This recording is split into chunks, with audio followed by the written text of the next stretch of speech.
welcome to LOA Today. I'm Walt Thiessen. With me today are Janine B. and Bridget D. This is your daily dose of happy. We are so happy you decided to join us today.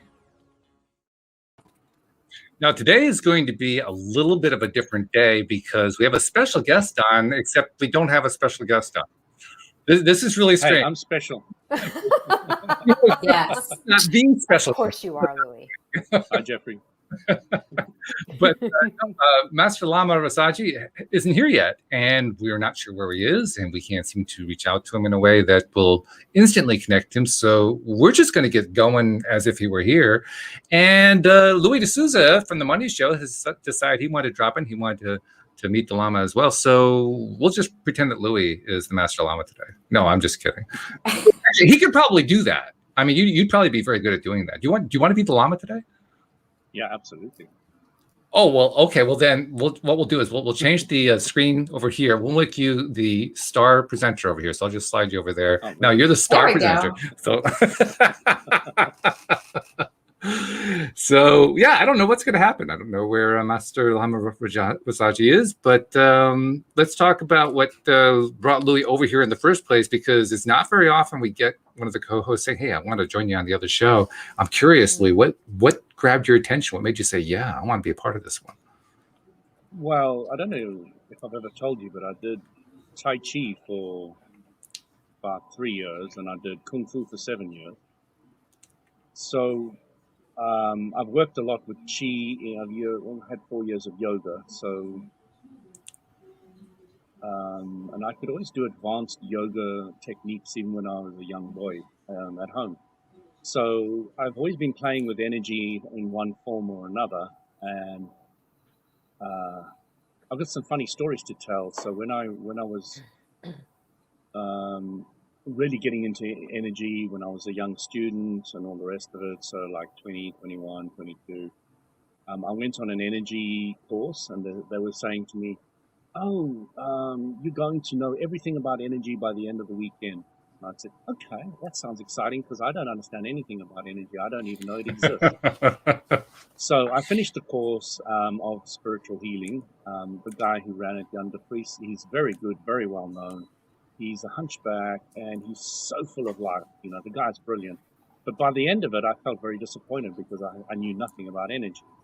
And I was still totally confused with what this whole energy thing is. And then I started doing Tai Chi, and then I started doing Kung Fu, and then I started getting an idea of what energy is. But I only really started understanding energy just before Shinjutsu, which you've heard about. Imagine Janine, if you've been listening to me a lot. You know all about Shinjutsu, the healing art I do. So what I did is there was a book called Donna Eden, and I just have to point out how frustrated I was that I didn't learn about energy on this course. And there's a lot of courses like that. Like you can become a guru or a master in Reiki over a weekend. And I just really felt frustrated that anybody can become a master over a weekend. The idea seemed very preposterous. I imagine some people are ready for it, but it's not something I think that people are going to normally become masters in a weekend. I've spent 20 years almost with Shinjutsu, and I still feel like a beginner with this energy technique. So what I did with Donna Eden, there was a little hold. Now, I've had a wart on my foot for 2 years, and I've mentioned the story before in the Shinjutsu story. But Donna Eden, I don't know if you ever heard of her. She's an American lady. I think she's American. She used to come to London to the Mind, Body, and Spirit Festival. Somebody gave me a book on hers because somebody else recommended her. So it's a tiny little booklet, and all it said there is, hold this for this, hold that for that. And it was a nurse's book, so it was a short little book that nurses can do to help other people in a nursing home or hospital, etc. We love you too, Jeffrey. So I had warts on my foot for 2 years, and I had one cut out by a doctor, and it just grew straight back. And I was sitting there with these warts, and I was very frustrated because, one, I was kind of like walking on every day, all day. It was really getting to me. And it was for a long time that I'd had them. So I looked at this little booklet and says, hold 2 points on your feet. And so I did that for 15 minutes every day for a week, and they vanished. They vanished. And I thought, what? This is impossible. It's pretty cool is what that is. I was just blown away. I was like, this is my first experience of energy and energy working. And it just blew me away. So I went on. I'm going to interrupt there because I have a little information here. Finally heard from Master Lama Rasaji, and after all of the emails and so forth telling him we're starting at 4 p.m., he got the idea that we're starting at 5 p.m., which doesn't work too well. So I'm in negotiation right now, trying to figure out, when can we have him back and so forth. Apparently, somebody who is a Master Lama truly has achieved timelessness because completely lost track of what the actual time zone is. So just saying. So more to come, but I just wanted to inform everybody about what's going on and get back to Louis telling his story. So, yeah, the reason why I'd love to have chatted to the Lama, what was his name again? Master Lama Rasaji. Rasaji. So I'd love to have spoken to him about my experiences with this and what he feels this is all about, etc. It was really interesting because I went after, having that great experience to a one day, and the one day was all about self-help, so teaching me to do it on myself. So I was so excited, and I got so many results just from the one day. I moved straight into a 5 day, and then I did 3 5 days, and then I'm qualified, and then I did a lot more 3 days and other things. So I've been doing it for about 20 years. I've been studying healing, and you can't really call it healing because Jin Shin Jitsu doesn't use the word healing. It uses the word kind of harmonizing and balancing. So you're looking at more harmonizing and balancing. And I've had so many experiences now that there is no question in my mind about working with the inner energy or the source energy of who you are to help with your health, etc. So as I've often said to Walt, I feel like I'm cheating when because I've got so many more abilities than everybody else, that I can get rid of headaches and colds and flus and shorten things and not get things and take away stresses and strains in the body particularly easily. So it's fantastic. I mean, when you have that kind of confidence, if somebody said to me, I'm worried about getting coronavirus, I say, well, I'm dying to get it. I can't get it. I've tried, done everything I can, but I can't get it because I've got the tools to deal with it. I've got the confidence, the tools, the power to deal with anything that comes my way. So, I'd love people to get to that similar stage, but it's taken me years and years and years and years and years to get. That's a comment you don't. That's common. Confident and all the rest of it. But, that's a comment you don't hear every day. I'm looking to get sick, especially with the COVID. I mean, we've been dealing with the COVID thing now for about a year and a half. I don't think I've heard anyone ever say that one before. So this is how many times have I said to you, Walt, I love being sick? My husband wants to get sick. He thinks if he's better off if he does get it, and then it'll boost his immunity. Well, but he wants to get it. I'm like, okay, just keep me out of that because I don't want that. That's fine. I understand his concept completely because if you get the virus, they say your antibodies are better than if you get the vaccine. Now, I love the concept. I think the idea is perfect. I think it's sound. I think it's accurate. But that's not the reason I'm doing it. A lot of people might be thinking that way. The reason I'm doing it is because I know I'll be able to deal with it quickly and easily. Or I die. And I've got no problem with either of those scenarios. And by the way, I have some more information about Master Lama Rasaji. He's actually going to be jumping on in a few minutes. So despite the confusion, he is going to be on. I can't tell you exactly when it's going to be, but meanwhile, we'll just keep doing the Louis thing. So take it away, Louis. So, I had another experience, when I was very young in the 20s again. I had a lot of my experience in grade school. But I had collected a whole bunch of crystals. When you go to all these places and you collect crystals and crystals healing and all the rest of them, they're supposed to be so powerful. And I was getting really annoyed because I tried everything with these, sat them for hours, held them, meditated with them, put them on my body. Nothing happened. Couldn't feel nada. So I took every single one of my crystals that I'd purchased over a couple of years, put them under my pillow, and I had such vivid dreams with such colors that I got so scared. I went and took all those crystals which were under my pillow, and I dug a hole in the garden and I put them in there. Well, what happened to your dreams, Louis, with the crystals? I mean, What happened were they is more vivid? incredible clarity and colors I haven't even seen in this world again, before or again, ever. Just absolutely vivid. Just imagine going into a world and everything was colored to 1,000 times bright. Yeah. I don't know if you've had out of body experiences, you will start understanding what that's kind of like. You know, you get to see more colors and you get to see them very bright. Okay, some of them sometimes. I'm gonna try that with my crystals.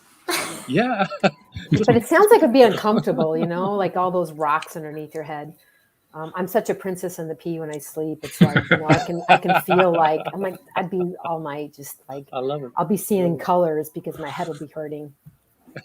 It's like, I can appreciate that, actually, because not so much the crystals, but I once tried one of these pill speakers to see if I could do something with subliminals, and all it did was keep me awake and give me a headache. So I threw that one. I didn't bury it, but I threw it in the trash. It amounts to the same thing in a sense, because I mean, I just couldn't sleep with all that. It was just too much racket. So I can't imagine what it must be like with all that color. I don't know. That's interesting. Now, over the next 20 years, I've collected a very nice selection of semi-precious stones, huge amethyst, a beautiful desert rose, and malachite. I can talk to you about many, many different stories that I've had with the energy and chi and all the rest of it. So, you know, I was really excited to have a chat with Master Lama. Well, you're about to have your chance because he is now logging in. Cool. So we can bring him in here. There he is. Hello. Hello, guys. How are you? Hi. Good. How are you doing? We made it. We got you here. This is great. I'm going to bring you up on the main screen. Hello there, sir. How are you today? I'm fine. How about you guys? How are y'all doing?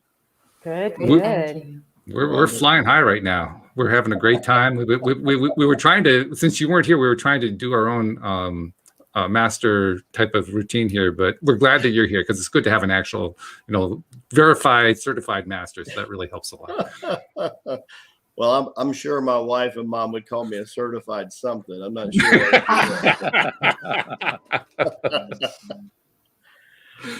I was intrigued too by the promotional material that your assistant sent out. That there's only a handful of Master Lamas in the world, and I wonder if you could just talk about that for a moment, because that makes you one of a few. Our order, as we go back, unbroken lineage. It's a little over 3,000 years old. It was established by a great yoga master that trekked from India into China. And it's easy to do some research. His name was Boganathar. He was a master of 3 disciplines, Hatha Yoga, Pranayama Yoga, and Kundalini Yoga. And he spent a good amount of his time in India mastering that. But he was starting to have visions about health, and he looked around him, and most of the people at that time, in that age, were not really concerned about keeping their body around for any period of time. So he started having visions, and he asked some wandering sadhus, some wandering monks, what they thought the vision was. And they said, sound like mainland China. So he trekked to mainland China and spent 5 decades with his yoga out in nature, and basically perfected the art, and ended up serving under the emperor for about 25 years and teaching the emperor, who had a neuromuscular disease. And Tai Chi Gung is known to have a lot of positive impact on a lot of maladies, but especially neuromuscular diseases. And so he then trekked up from Nepal into southern Tibet, found him a place, supposedly meditated for about 100 years. And then after that decided, I'm going to find 12 people and teach them what I know. And that 12 later became 36. So there's 36 active lamas in our order at any given time. 24 of them are usually responsible for the teaching and training of one country. And the 12 are 2 or more countries. And so that's kind of who we are. And we kind of been, most of the time, people don't even know that we're around, except they might sit next to us. And of course, most of them don't have a Southern accent. And outside of feeling a little warm and fuzzy and their energy taking off like a rocket, they might not know any difference that something's going on. And I'm intrigued by the 100 years. I mean, I'm trying to imagine 100 years of meditation. I mean, after an hour, I'm antsy. So like 100 years? Oh my goodness.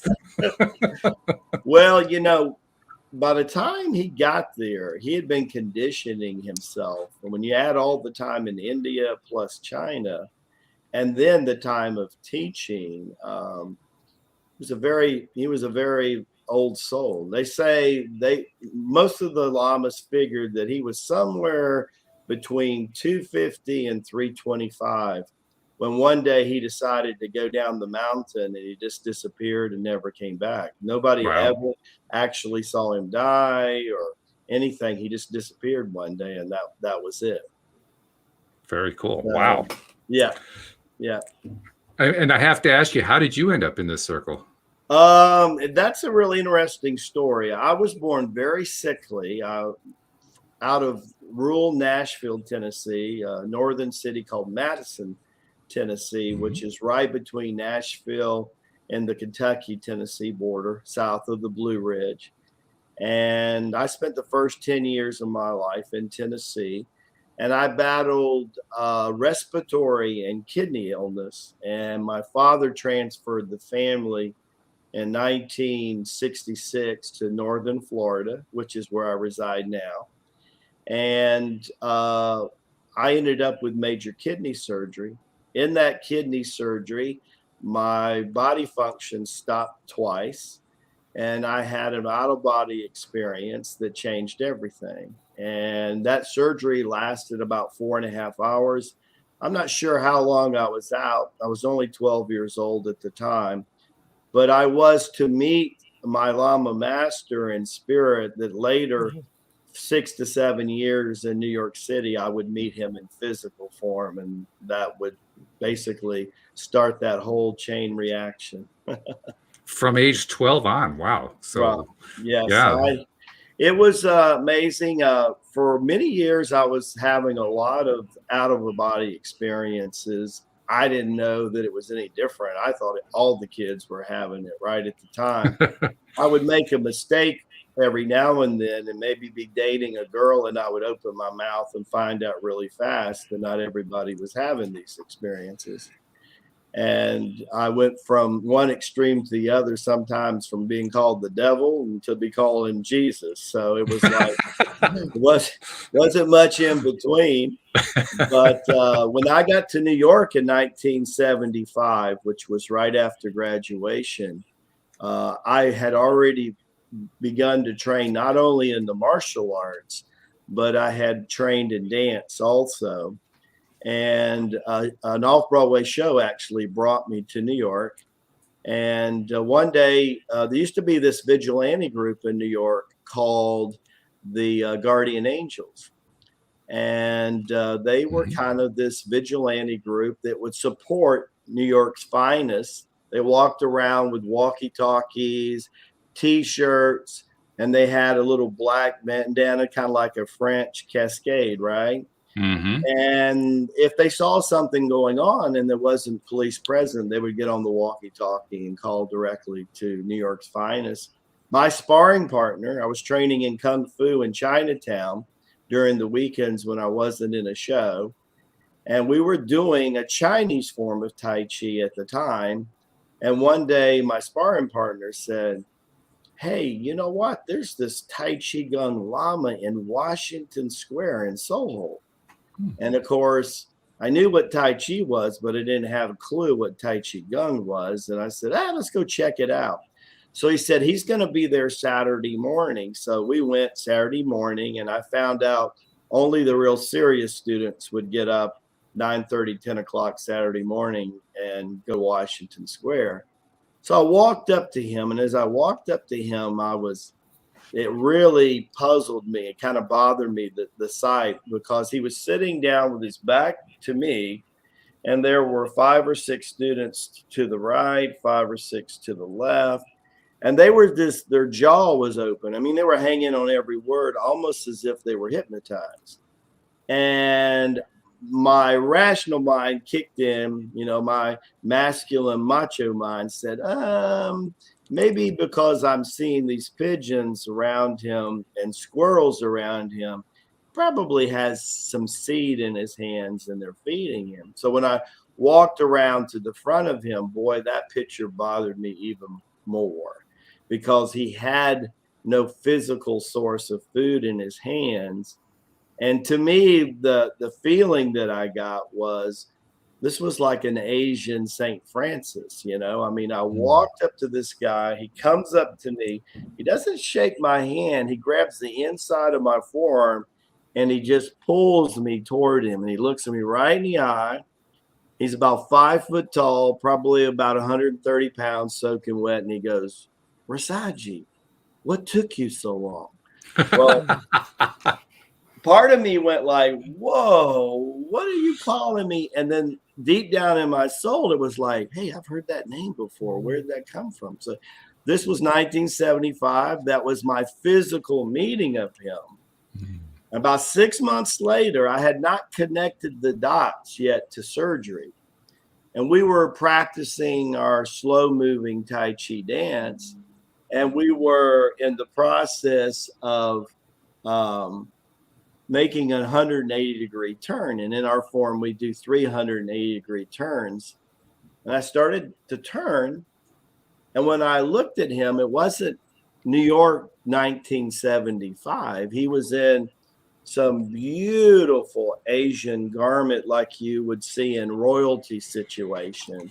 And the scenery behind him was not New York City. I could see pagodas and all kind of things. And the next thing I knew, I was kind of falling faint. And a couple of the students grabbed me and let me ease down. And I was still semi-conscious, and I could hear them talking to the Master Lama. And they said, "Bo Yang, what's wrong with Rasaji?" He goes, "Oh, he's awakening and remembering who he is and what he came to do." And about that moment, I had, for the first time ever in my life, not a bi-location experience, but a tri-location experience. I was in 3 separate places. And what made this very interesting, there were physical witnesses at all 3 locations who all testified the day, "Oh, no, Rasaji wasn't in New York. He was in St. Simon's, Georgia at that time." No, wow. He wasn't in St. Simon's, Georgia. He was in Darchen, Tibet, in the Lamasery. Well, I wasn't to go to the Lamasery physically till about 3 years later. But undoubtedly, there was enough of me, or enough a part of me. Probably the most significant part was I had a Cherokee Indian friend who was this great healer who lived in St. Simon's, Georgia, and he was doing a vision quest that same weekend. And he says, he sees me walking down the beach and he goes, "Rasaji, I was just talking about you. I thought you were in New York." And I looked at him and I said, "I thought I was too." And he comes up to me and he reaches out and he grabs me. And remember the 70s, the Polaroid, right? You open the mouth and, well, he had a guy take a Polaroid, and to this day, on his credenza, in his bedroom, in his vanity, he has a Polaroid photo that enough of me obviously showed up to register in a Polaroid film. And to this day, he says, "This is the miracle. It shows you the power of spirit." Right? So what do you actually see on that Polaroid film? You see him and me. It's kind of like shady. It looks a little bit like almost a double exposure. almost Okay. even a triple exposure. But anybody that's seen me before can recognize, this is me. This is me. And definitely it was my buddy Jimmy, the Cherokee. He's a huge man. He was a bodybuilder and everything. And he's a beautiful soul. But him and me, we talked about that photo for many, many, many, many years. And it was 3 years later that I actually physically showed up in Tibet and spent 3.5 years in Tibet. And at the end of that first year, one day the Master Lama comes to me and says, I want you to go on a little journey with me. So we packed up some foods and put sacks on our back, and we walked up about another 1,500 elevation. The Lamasery is about 7,500. So we walked up to about 9,000 feet. I saw this little mud hut on the corner of a mountain. And part of the outside part made you think of some old like Indian teepee almost. It was leather, hide, and everything. So we kind of opened the flap back. You could see it had what looked like somebody in rural America, 1930s or 40s, wood burning stove that was kind of really not in good shape. But obviously it worked. I saw some wood piled over in one corner. I saw jerkies that had been hanging there, drying out different roots, ginseng roots, and there were herbal teas and things to make staples for soup. And he looked at me and he says, I'm going to go get some more wood and I'll be back. And I said, really? And I looked over in the corner and I could tell there was enough wood there for at least a couple of weeks, right? And I think, okay, he's gone. He came back with that wood just like he said he would 46 days later. Wow. Without warning me. Now, I was up on the mountain, 19 going on 20, no cell phone, no Wi-Fi. My dad thought the pronunciation in Tibet was Tibet. He had no idea where in the world his country bumpkin son was. And here I was, about 10 days doing about 4 or 5 hours of meditation, an hour or two of Tai Chi, an hour or two of yoga. I'm sitting there wondering, I said, I'm going to die on this mountain. My dad can't even pronounce the country right. My mom has no idea where I'm at, and I probably should be listening to Willie Nelson. And, what am I going to do? So about 15 days into it, I didn't care anymore. About 20 days into it, I really realized the fear of death was not the number one fear, because I had long since overcome that between surgery and this time period. As a matter of fact, it was about the 20th day that I realized that my victim state of consciousness, even when I was real young, was really what had me to do with being ill, that I really didn't want to be in this incarnation to start with. And that on top of that, that I was controlling my whole destiny, and I turned that switch. About 25 to 30 days into this journey, I realized what the biggest fear really was. And the biggest fear with humans are actually living a fearless life. Yep. That was the biggest fear. And That's very interesting. That's when everything changed. It was a huge switch that went on. 46 days, he comes up with the Cheshire smile that a lot of lamas have, and he's got like 3 or 4 pieces of wood, right? And he walks in. I said, how in the world can you even show up with that and still say fakes, right? So we're walking down the mountain, and it took the better part of the day to walk that 1,500 feet. And we're walking down the mountain, and he looks at me and he says, what's bothering you? I said, how in the world am I supposed to share what's happened to me in the last 4 years? Because this was the end of the first year in Tibet, but it was the end of 4 years of training. And I thought to myself, how in the world? I mean, I'm only 20 years old. Who's going to listen to a 20-year-old, right? He said, yeah, but 20-year-olds have not had the experiences that you've had. They'll listen. He said, what is it you want me to tell you, Rasaji? I said, I'm looking at what the world does, and I'm looking at what we've been doing, and I just can't connect. He says, oh, you want to know how to get there fast. You still got part of that microwave mentality in you. West told you, right? Push a button, pop a pill, let's get instant gratification, right? I said, well, probably so. And so he says, I thought 45 days on that hill, we would change that. And I said, well, I am Gemini. So, that. And so we're walking down the mountain. And what he told me, when y'all think about what has happened in our world in the last 12 to 18 months, you're going to go, oh, my God. He looks at me and he goes, this is 1980. And he looks at me and he goes, easy. Rasaji, look at what the world's doing and do the opposite. And I can't tell you how many times I thought of that one and used that as a major reference point. I mean, even walking in the parks in Disney, I'd see everybody go right, and I would hear the llama saying, go the other way. And I would go the other way, and I would get on all the rides, and half the time. And it was just one incident after another, but Lord knows. He told me that, when people are just having that cosmic turning point and they're spiritually just starting to wake up, that what they do is they need more contrast. See, the more unconscious we are, the greater the contrast. It's kind of like the cat litter box. They have to have their nose rubbed in it, right?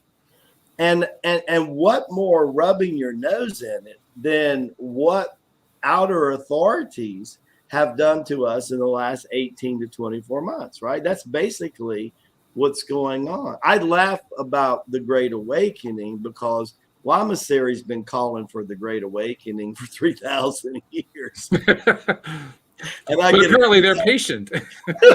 I get a kick out of when somebody thinks it showed up 12 months ago or something like that. I said, how long, oh Lord, right? And so we hit, according to the Lamasery, in the 17th century, we hit the second gear of ascension. So every day we go outside and these liquid light molecules are intensifying and hitting our planet and hitting our energy bodies, our auritic fields, right? And already driving us into what we call ascending mode. So if we can figure out a way to stay healthy and stay focused and balanced, ascension is a no-brainer right now because we're in second gear. Now, people talk about the golden age. Well, the golden age is several millenniums away, but what we learned a long time ago about Tai Chi Gung, I can wait around a couple thousand years and incarnate then, or I can bring the golden age to me. And that's what Boganathar figured out. See, Boganathar and the famous Chinese philosopher Lao Tzu are one and the same being. Oh. Yeah, a lot of people don't know that. How cool is that, right? Mm-hmm. So when this yoga, tall Indian, imagine over 6 foot, very dark complected, he's been out in nature, he's got matted hair halfway down his back, stinks, hadn't had a real good bath in a while, right? And then one day, the general of the emperor of the Middle Kingdom comes up to him and says, we've been hearing about this holy man, from the West, and we wanted to come see for ourselves. And so he described what was going on with the emperor. And he said, the herbal doctors give him about 5 or 6 years to live. And he says, we would really love that you would go give a blessing. So they took him to the palace. And of course, they bathed him for a long time. Then they trimmed him, put his hair in a ponytail. And over a couple decades, being inside now more than outside, his skin pigmentation started to change. Emperor Qin actually named him Lao Tzu. And they said most of the time you'd come in a palace and there would be this unbelievable sage. And what would you see him doing? Sweeping up. And he would come by and people say, old man, what are you doing? He says, oh, I'm just here to sweep up, clean up, which is so profound because that's exactly why he was here. But, he spent 5 decades in nature, and he learned to take his yoga to a whole different extreme. See, what he figured out is, when you're in a posture in physical yoga, like hatha yoga, they call asana, that does one thing to the energy. But what he realized was the transference of weight from one leg to another and breathing in a way that was conducive to spirit and nature totally did something else different to spirit and to the energy. And as a matter of fact, he went a step further. He said, if I'm in the forest for 10 years, then I'm merging with the energy of these hundreds of years old trees, right? So I'm learning to root like they are. But if I'm by the Yangtze River for a decade and I'm learning to move like the Yangtze River, then I'm experiencing a whole different level of chi. And if I'm up in the mountains, I'm experiencing a whole different. So he learned that you could tap all these different levels of chi that made up the basic elements of nature, which also make up our physical body. And if we could learn to harmonize with that, then longevity was kind of like a no-brainer. And that's what he did. This is amazing stuff that we're talking about here. We've got a couple questions from the people in the live stream. Let me bring a couple of them here. First of all, Jeffrey, who's one of our regular listeners, when you were talking about your story of being in 3 places and all that kind of stuff, he said, totally relate. And he also asked a question. He says, do you have advice for others who have had similar experiences, being on a mountaintop, sitting and dancing with masters, etc.? Well, yes. I mean, the most probably important thing, Jeffrey, is understanding and learning grounding and how to be centered right now. Because when you examine the way the body is in relation to nature, but also the age we're in the age of energy, movement, and communication. So think what they were trying to do. They were trying to keep us from communicating. They were trying to keep us from moving. And then they were trying to keep us from accessing energy. That's the pillars of this age, right? So ascension, if I go to an acupuncture physician today and I say, what happens in the physical body as the sun rises in the morning? He said, well, it'll start at the coccyx, at the tailbone. It'll work its way up the spinal column. And by noonday sun, it's somewhere in the brain. But what happens about 1 to 3 o'clock in the afternoon is, you shift from solar yang qi to lunar yin qi. And now the energy is supposed to come down through the nose, through the shot here. Well, the ascending energy is constantly sitting us up like the yang energy is 24/7, and we know that's not a balance. So what we need to work on is what we refer to as waterfall chi, or what's called the conceptual vessels by acupuncture physicians. So is the circle of life, which is what we call our channel or our website, right? And also the title of my first book is when you're born and conceived in your mother's womb, the process is that first major meridian vessel, it's what's forming. That light and energy is actually forming out of the governor and conceptual vessel. That forms the fetus itself. That is the energy and light, right? So if I'm just honoring that, Jeffrey, oh my gosh, I'm altering my health. I'm altering my connection to spirit, we call Shakti in Sanskrit, or to my Sharat, which is my soul, right? And by doing that, I'm creating balance. And by creating that balance, I'm able to connect with all that is. Good question. And he also followed up by saying, yes, I spent last week sitting with waterfalls. Then you know what I'm talking about. It's so powerful. You can YouTube a waterfall, and I don't care who you are. You sit in front of a waterfall with some music, you automatically feel relaxed, just like when we walk by water, right? We're 70 to 75% water, and the earth is also, and that's not by accident, that's by purpose. Very cool. All right, Joe B's got a question. It's in 3 parts here, but I'll throw them up one at a time.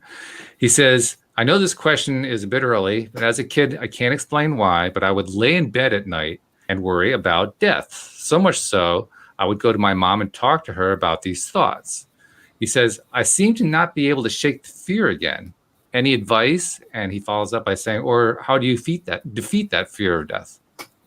It's a profound question, Joe. And yes, there is to your answer. Short answer is absolutely way. So within us, there's a lot of things going on, but there is a collective consciousness that kind of forms in our DNA. And within most of everybody, there is actually a year when you plan on checking out of this physical body.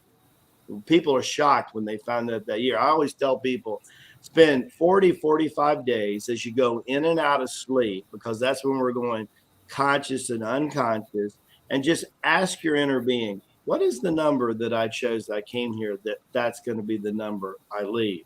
And then once you know what it is, you have the power to change it. You have the power to agree with it or disagree with it, right? So here's the thing. There's 2 other things going on here. There's this concept called death urge, and there's this concept called birth trauma. And death urge basically is wielded this way. Death urge is like when something's not going right in our life, there's a switch that says, I'm going to sabotage it. I don't like finishing something.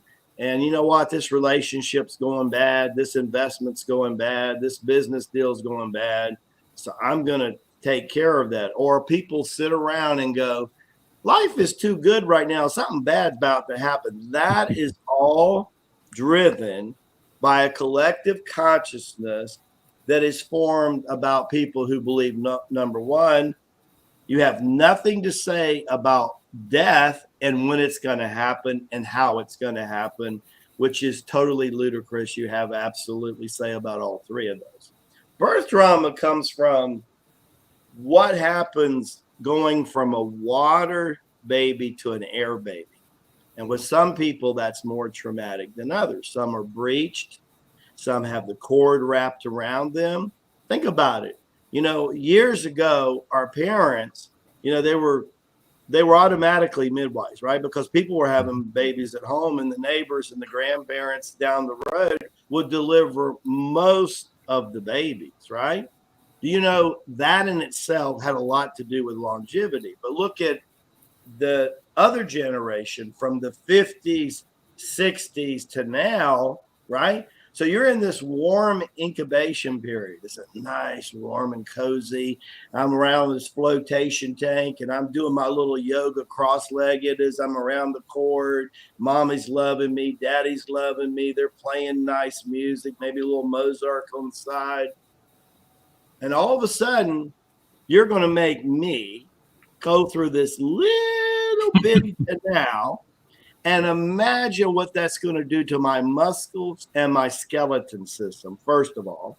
Imagine what that's going to record. And then on top of that, you're going to make me go from 98.6 to about 68 degrees Fahrenheit.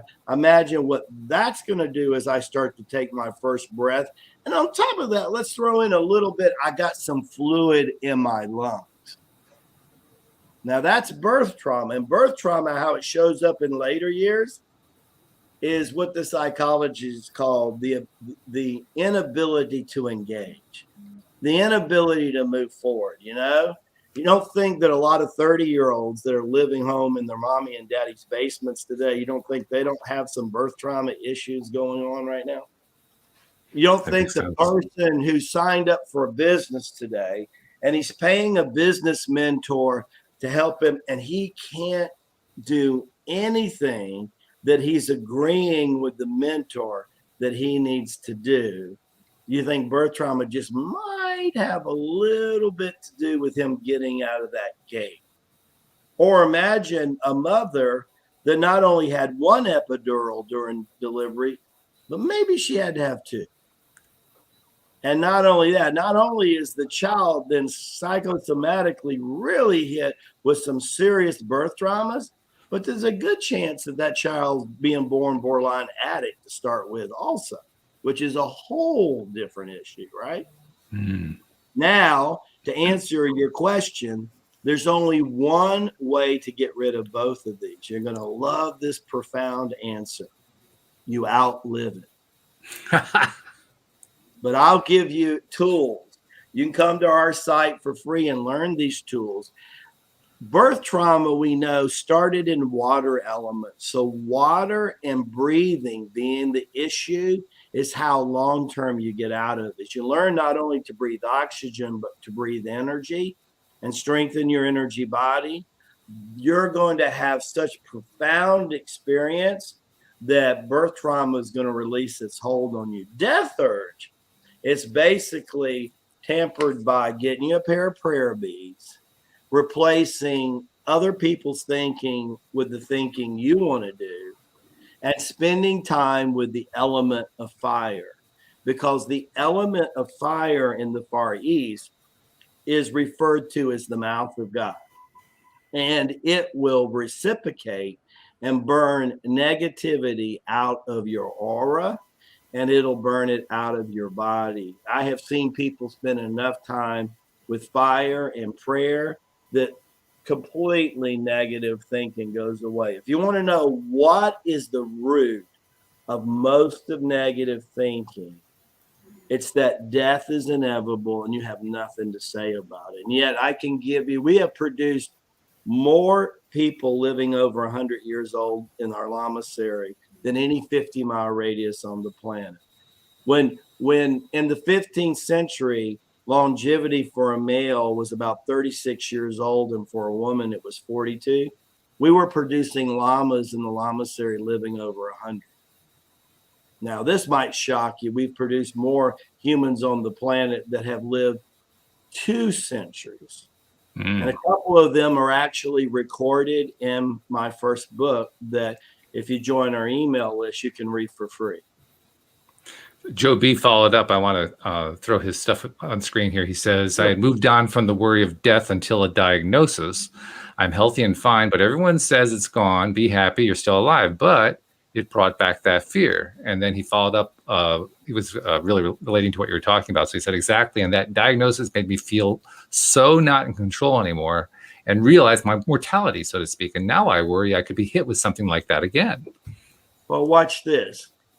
For every claim that somebody can make in nature about mortality, I can make 5 or 10 statements about immortality in nature. Let's look at the earth and everything that's involved in the earth, right?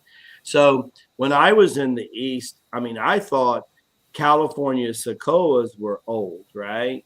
I mean, you know, they can live 700, 1,200 years old. But banyan trees, I mean, they don't even get healthy until about 1,500 years, right? And I meditated on a banyan tree where the trunk was so big.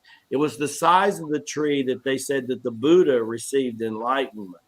And I put my spine on the tree and I realized Buddha didn't have to be so smart. If you park your spine for a couple hours to the back of a tree that's 2,000 plus years old and you don't have spiritual enlightenment, you got a real problem going on.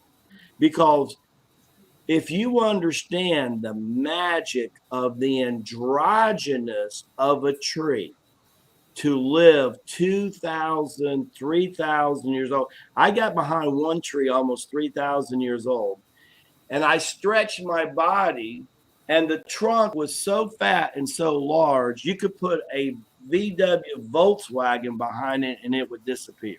Mm.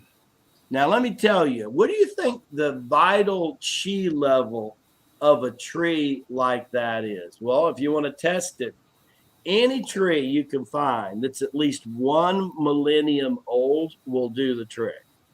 Oak tree, pine tree. I did a retreat up in Quebec a couple of years ago on Bowman Island. And as we were going across the ferry, you could see the Rockies in Canada, beautiful going across the water. We went to this island. And on this island, on the way to this camp where I was going to work with about 30 individuals, they had an 1,100-year-old redwood. And they called her Oga. That her name just kind of carved in there. And they said, we're going to check in. I said, tell everybody the Lama will be there in a little while. I'm going to visit with Oga here, and I'll be there, right? So finally, about an hour and a half later, they were worried what happened to me, and they came back to find me, and I was glued to that tree, and she was teaching me. See, recorded in the DNA of nature are hidden health secrets and longevity that man has forgotten, that she hasn't forgotten. That's what I'll tell you. Wow. Okay.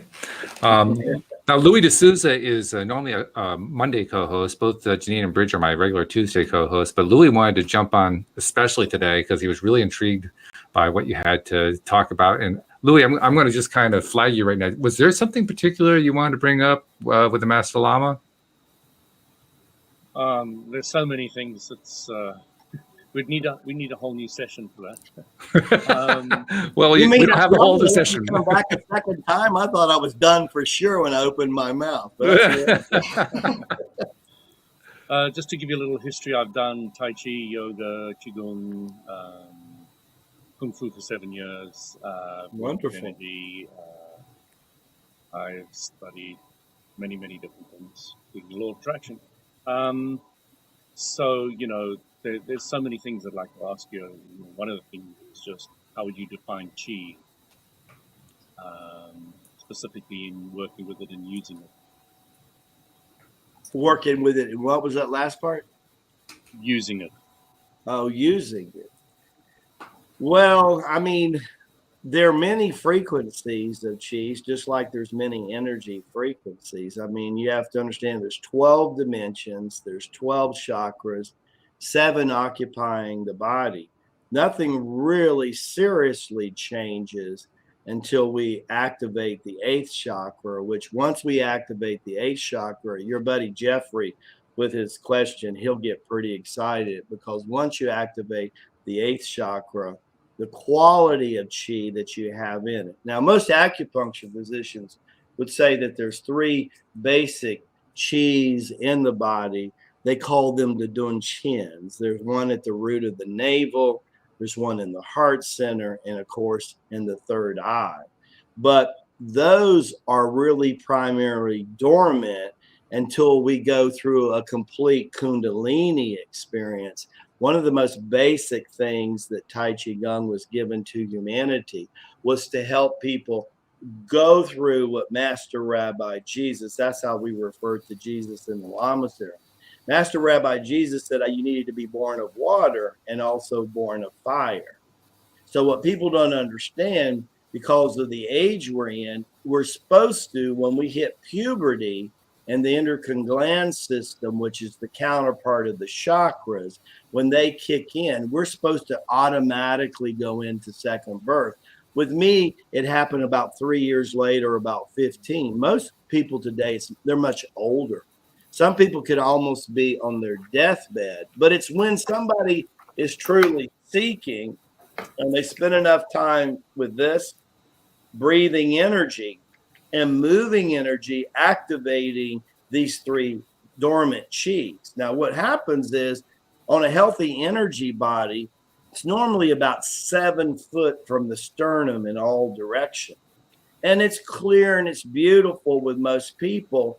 But as people become emotionally and psychologically kind of messed up through life, those colors of the rainbow are not so easy to see, the 7 colors of the rainbow that you should be seeing.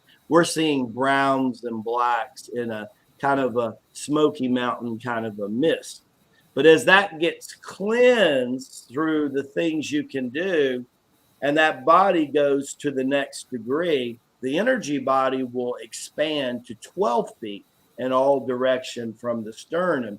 And if you can see the energy and light moving through it, it, it looks like an atom. It's spinning in all directions. Now, The neat thing that happens is no longer do the meridians just lie now also dormant with that dormant chi. So I'm in Florida and I love Florida oranges. And if I go take an orange and peel back the peel, I'll notice a membrane, a white membrane, right? Well, those meridians now will penetrate from the body out to the outer part of the energy body. And now those membranes are also light energy and taking you to a whole different dimension of freedom. This is when we're fully awake. And at that time, some really nifty things start to happen. Wow.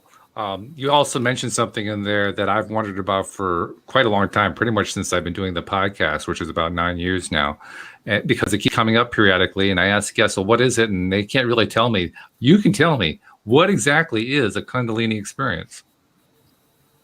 A Kundalini experience is usually one of the easiest ways to activate it is breathing energy, which is one of the most basic things I teach our students.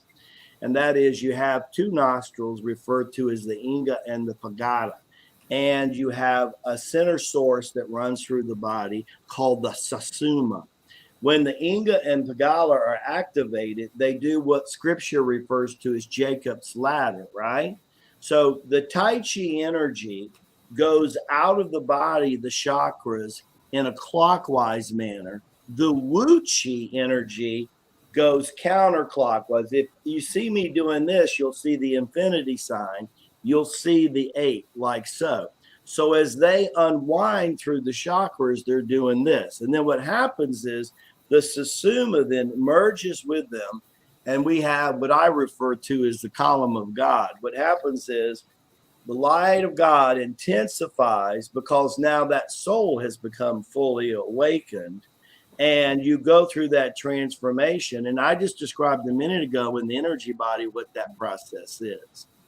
Even though in Revelations, a lot of Christians today, they read Revelations and they think it's the be all and be all of the future, when it's actually just the introduction to what's supposed to happen. See, it talks about 7 churches, 7 candles, and 7 angels that will stand at the gate and open up the gates to the churches or chakras, right? So as we know, the chakras, which if people are new following you, chakras just Sanskrit, it means wheel that turns or spins. But just like our bicycles, when we were growing up, we had spokes in our bicycles. Each one of your chakras have spokes referred to as nadas. And just in the 7 chakras alone, you have over 72,000 of these nadas. When we're born, half the nadas are turned in and half the nadas are turned out. But as the Kundalini or second birth experience matures, all the nadas start to turn out, which makes the wheels of the chakra be able to spin even more. The neat thing about the Tai Chi Gung exercises is, first, it strengthens the energy body. Then it begins to regulate the flow of the chakras. And then the exercises themselves milks out the nadas so that the Kundalini experience should be as natural as people going through puberty.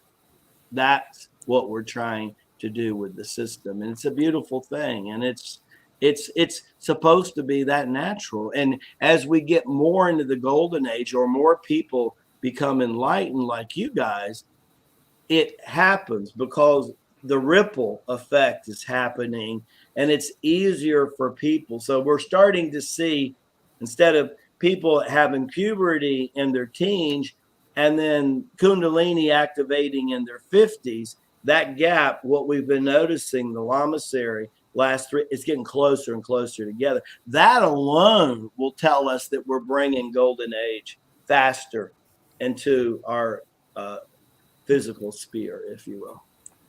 Well, this is an hour program, and we're kind of at the end of that. But I want to continue the conversation, so I'm kind of creating like a mental cut here, and I'm going to do some editing later on. So those of you who wanted to follow this more, you can follow this on either the YouTube stream or on the Facebook page, LOA Today. Go either place, you'll be able to see the whole video. I want to talk with you more. I think we all have questions we want to ask you for a bit here, and we probably want to have a time to bring you back as well if you're. You guys were fabulous. I love being with you guys. Absolutely. Yeah, because I mean, I feel like we've just kind of scratched the surface here. We haven't barely even touched on stuff so far. You know, and you got such wise audience, right, with great questions, and you guys are going to have questions, and maybe some of them could also submit. They're going to have some good ones also. Let's try to provide a sort of a structured approach here. You have your website, rasaji.com. Right. We have running along the screen at the bottom, we have a little banner that says get free email updates and exclusive Tai Chi Gung training at rasaji.com. Obviously, that's also going to be a place to find out about your other teachings and classes and so forth. So we're going to refer people there. But once they're there and once they are involved with you more, how does the journey start here? I mean, because there's a whole lot here, much more we could possibly cover in 5 hours, let alone in an hour. So just kind of guide us through where does this journey go? Well, we have a lot of people that love being students. There's a lot of people that we're coming across today that feel called to instruct people. We always tell people, the ancient mala beads, there are 108 mala beads. And the basic reason for this is that this is one of the first original yogas on the planet called japa yoga or mantra yoga. And because the ancient Indians had 108 different names for God. And some of them were male, some of them were female, some of them were form, and some of them were formless. And if we one day actually got enough instructors on the planet that in any given city, 108 people were practicing 20 to 40 minutes of this, everybody's concerned about, replacing politicians, replacing CEOs of corporations. Let me tell you how fast things change when vibrations are elevated and people are lifted up. If you want to do it in a real active and also passive way, where you don't even have to get involved politically, like everybody says you have to. We've been around 3,000 years. And one of the things we're the most proud of, we're about as non-political as you can get. And we have seen change happen. But we've also had lamas and masters in every form of, from religion to government and everything. So we actually know things are going on in the world that a lot of people don't know. And we've also been around sometimes when we felt like that we were the only positive force on the planet fighting the battle. So now we're not. Now we got a bunch of help. So it's really exciting now, right? It's an interesting phrase you just used there. I'm going to hone in on that one phrase, fighting the battle. Is it a battle? Is it really a battle? Well, maybe not so much on one hand, but speaking probably more, the key of it is that it could appear to be like that. I don't ever see it really myself as a battle. I see it as just choosing a higher vibration. And as you choose that higher vibration, my wife's from the Philippines. She's from the little island of Cebu. They're such beautiful people. The Philippines, they're this unbelievable work ethic. And it's about 90% Catholic, that country, right? Mm-hmm. And so I asked her one day, I said, you've been playing the rosary since you were 5 years old. She's almost 50 now. And I said, are you threatened by anything you learn in Tai Chi Gung? She's been practicing now over 20 years. 2 things she won't miss, and that's praying the rosary. And the other one is doing her Tai Chi Gung. And she says that it gives her fire and fuel to that fire of her faith. And she says it for her, it's moving meditation, moving prayer. And so what we know happens is that the beautiful thing about practicing, if you're the only one in your house practicing, or you're the only one in your office practicing, you're not the only one receiving benefit. And this is one of the basic reasons the Lamasery's been around for 3,000 years. We've known that all along. So if you start practicing, everybody in your household gets raised up. It's really powerful. Talking about being your brother and sister's keepers, it's one of the best ways, I think, for that to happen. It's a different way of looking at that phrase, too. Being Exactly. your brother's keeper or your sister's keeper. Normally, I think probably the popular way to look at that is, well, I'm responsible for what happens to them. I'm responsible for their choices in life. But that's not what it really means. No, it's not. We all know that, until the old saying in the East, do the thing, you get the power. You don't do, you don't get. Right? So one of the things that's really important is you can't sit on the sidelines in Tai Chi Gung. If you want to experience, you have to jump in and start swimming. I mean, that's the only way you're going to get the benefit out of it. But I kind of like where the world is today when you think about it. That's where people are. So we're seeing a lot more people want to swim than ever before. It's a beautiful thing. What are you liking in particular? Can you point to stuff? Well, I like the fact that we're in the age where it's been a while that people were okay about spiritualizing their mind, but maybe not spiritualizing their body. See, Bodhinathar was so ahead of his time. He's walking around 3,000 years ago and saying, if God's God, God's everywhere on every dimension, equally present. And that the concept of death and dying is not in his DNA. It's in man's, but it's not in his, until the degree that we surrender to his DNA and resurrect his DNA in us, because his DNA is also in us. And in that process, you get to choose, right? And there's so many examples of that choice. Go back to still answering Jeffrey's question, right? Jeffrey, you got a lot more choice than you think you do, my brother. I think he's getting that, actually. He was really enthusiastic. I don't know if you saw that in the live stream, but he was very enthusiastic with his response to what you were saying. So, yeah, you scored some points there, my friend. I can tell you that. Well, good. Well, good. And I love being with you guys. Look forward to the next time. Thank you. I was just going to say, pick a time. Have your PR person pick a time to come back on the show. Wonderful. Yeah. It doesn't matter which day. I mean, if it's not a Tuesday, I'm sure these guys will just kind of crowd on anyway. So just pick a day. Usually, what's the best day to get? Because I want to be with all you beautiful people, and I want to hear more from these young ladies next time too. We're on Monday through Friday. I do the show with 5 sets of co-hosts, so it's a different set every single day.